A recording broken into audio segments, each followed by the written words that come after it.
Trek Madones, Pinarello Dogmas, Specialized Tarmac SL7s. I'm sure you've heard of these big brand bikes, but these are just specks of dust compared to the sheer amount of road bikes out in the market. Merida, Canyon, Cannondale. The list goes on. But one thing in common with these bikes is that they are trusted, well-built, high-quality bikes.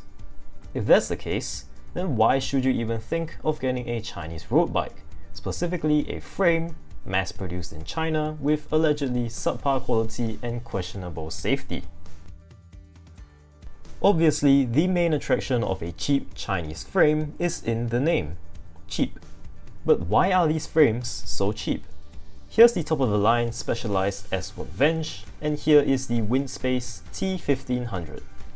The S-Works costs $5,500 while the Windspace costs a measly $1,500, less than 1/3 of the S-Works Venge. But what do you get for $4,000 more?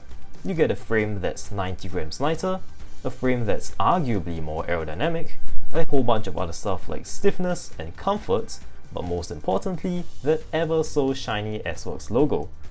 Does that justify an extra $4,000? Some might say yes. Now you might be asking, what about safety? Isn't that the most important part? In most cases, the more expensive something is, the higher standard of safety it upholds. Take cars for instance. The 2022 Honda Civic, which costs $26,000 versus the 2013 Honda Fit, which costs $16,000. The Civic managed a G rating in the IIHS safety rating, while the Fit managed an iffy P rating. This is just one example, but for most instances in life, the higher you pay, the more safety you get. And look at the bar there for Mathieu van der Poel. In the 2021 Le Mans one-day race, famous Epson Phoenix rider Mathieu van der Poel, or MVDP for short, was photographed crossing the finish line with what could only be described as half a handlebar on his 2021 Canyon Aero. Soon after, Canyon issued a notice informing all owners of the CP0018 and CP0015 handlebars, which come with practically every single 2021 Canyon Aero, to stop riding their bike. However, that was not the only problem that Canyon suffered. On the exact same bike, you could clearly see that the seat post was getting absolutely ruined. This was caused by gaps in the seat post area, which was supposed to be a feature for added comfort, but ended up backfiring as it allowed dirt ingress which would act like grinding paste. Canyon has come up with solutions, but from what I know, the new handlebar has not been given out to users yet, and neither has the new seat post clamp design. There is also the Specialized Tarmac SL7, which had a less than optimal headset design, leading to catastrophic failures. So it seems that in the bike industry, paying more for bigger brands doesn't correlate with higher safety standards. In that case, there's no point in paying more for big brands. Or is there? You see, take for example bike A, which has 10,000 bikes sold with a failure rate of 1 in 1,000.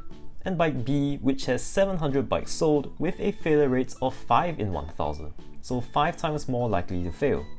Bike A with 10,000 bikes sold would in theory have 10 failures, while bike B would have less than 4 failures. So to say that Chinese bikes are just as safe as big brand bikes due to less failures happening isn't all too true. However, it's safe to say not all Chinese frames are equal.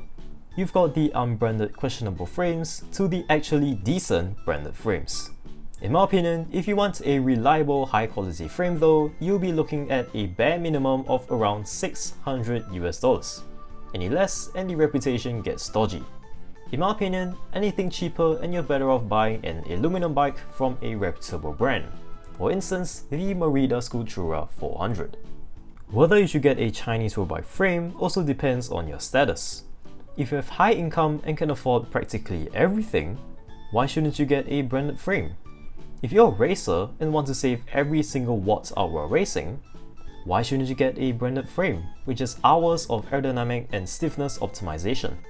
But if you're just riding your bike for physical and or mental health, or just for the sake of riding, there is no need to splurge thousands of dollars of your hard-earned money on the top of the range bike.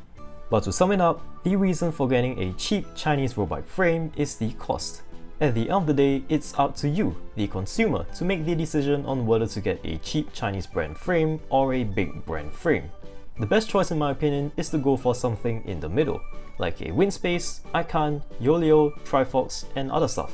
And I hope you have learned something from this video, or at least have been entertained. If so, do feel free to leave a like and a subscribe. Also, if you have any feedback on how to improve my videos, or just any questions you want to ask, feel free to leave a comment. But as always, I will see you guys next time. Good night everybody.